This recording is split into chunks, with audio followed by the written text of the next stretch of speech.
이곳은 LA 모터쇼가 열리고 있는 LA 컨벤션 센터고요. 사우스홀의 쉐보레 부스에 나와 있습니다.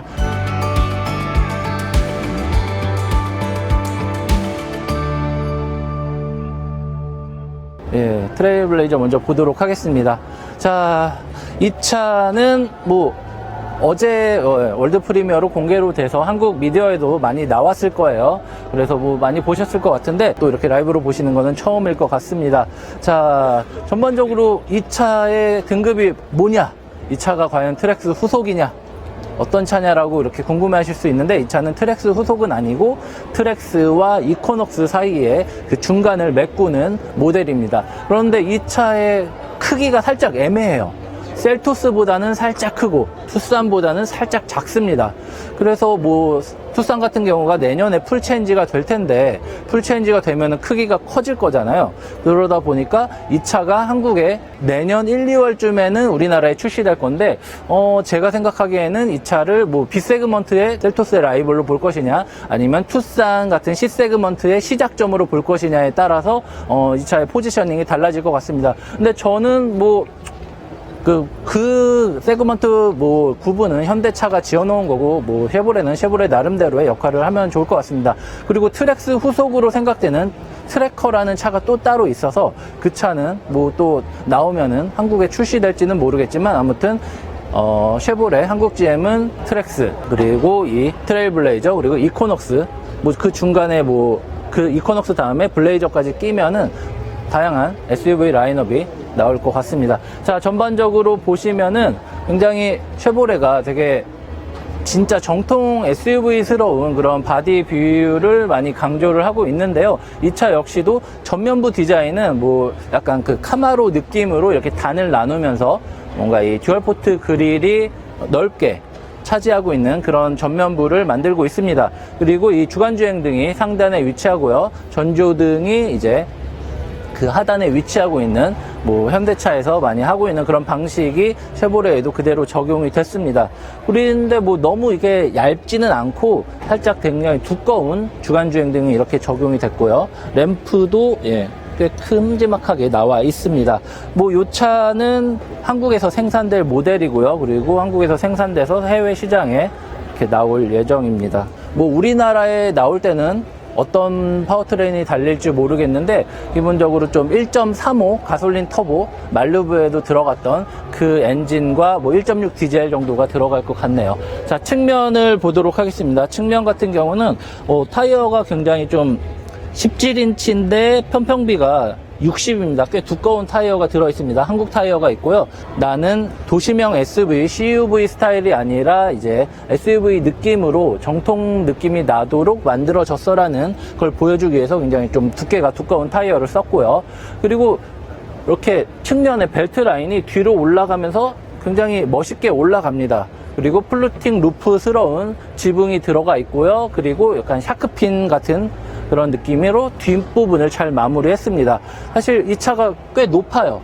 투싼보다도 높을 거예요. 아마 셀토스보다도 당연히 높고 1700mm 정도는 되는 그런 높이에 굉장히 좀 다부진 그런 차라고 보시면 될 것 같습니다. 윈도우가 굉장히 좀 낮게 얄쌍하게 잘 잡혀서 좀 스타일리시하면서도 덩치가 큰, 그러면서도 하체가 두꺼운 그런 단단한 디자인을 보이고 있고요. 그리고 후면부 같은 경우도 블레이저는 약간 이제 화살표 모양으로 가운데로 쏠리는데, 이 차 같은 경우는 뭔가 좀 이렇게 다른 모양으로 불이 들어와 있고요. 그리고 이 측면에서 후면으로 이어지는 라인과 이 램프 라인이 가운데 있는 그 보타이 엠블럼으로 향하는 듯한 그런 느낌을 많이 줬습니다. 뒤에서 봐도 이 하체가 굉장히 두꺼워요. 두껍고 많이 좀 업된 그런 느낌입니다. 그래서 이게 얼마나 두껍냐면은 트렁크를 열려면은 꽤 이게 손이 밑으로 내려가야 됩니다. 그래서 트렁크를 딱 열면은 자동으로 열리고요. 꽤 넓은 트렁크가 나옵니다. 그래서 적재하는 능력도 꽤 괜찮은 것 같고요. 그리고 뭔가 굉장히 두터워서 되게 튼튼한 느낌도 많이 들고요. 뒷좌석은 6대4로 폴딩이 되네요. 6대4로 폴딩이 되고 이런 식으로 되어 있습니다.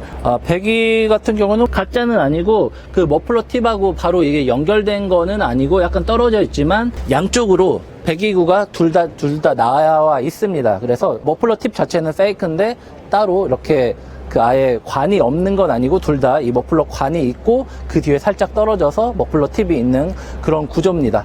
뒷좌석을 앉으면은 무릎 공간이 일단 꽤 넓게 나옵니다. 물론 시트를 안쪽으로 파는 그런 디자인으로 해서 좀 무릎 공간이 더 넓힌 것도 있지만 이 정도면은 충분히 넓은 무릎 공간이라고 볼 수 있고요. 그리고 이제 머리 공간도 그렇게 모자르지 않게 좀 넉넉하게 잡혀 있고, 뒷좌석 같은 경우는 기본적으로 리클라이닝은 되지 않네요. 리클라이닝은 되지 않는데 그래도 기본 각도가 꽤 눕혀져 있어서 그렇게 불편하지 않게 앉을 수 있습니다. 엉덩이를 쭉 빼고 앉아도 나름 편안하게 들어가고요.